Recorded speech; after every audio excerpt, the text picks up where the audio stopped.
25শে December special আমি এখানে কমলা লেবুর কেক বানাবো। তার জন্য আমি নিয়ে নিয়েছি এখানে 2টো কমলা লেবু। আর কমলা লেবু থেকে খুব ভালো করে জুস বের করেছি, 1 কাপ পরিমাণে জুস হয়েছে। আমি দিয়ে দিলাম 1 কাপ পরিমাণে চিনি আর জুসটাকে খুব ভালো করে মিশিয়ে নিয়ে দিয়ে দিলাম এখানে তেল।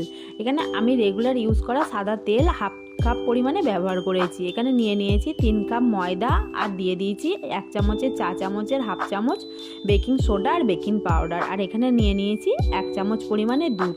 সব কিছু দিয়ে খুব ভালো করে একটা ব্যাটার বানিয়ে নিতে হবে। ব্যাটারটা দেখুন আমার রেডি হয়ে গেছে। আমি দিয়ে দিলাম যে লেবুর থেকে খোসা থেকে আমি একটুখানি ছিলে রেখেছিলাম সেই লেবুর খোসা, আর দিয়ে দিয়েছি এখানে আমি পাতি লেবুর রস হাফ চামচ পরিমাণে দিয়ে খুব ভালো করে মিশিয়ে আমি দেখুন এখানে একটা নিয়ে নিয়েছি সিলভারের বাটি।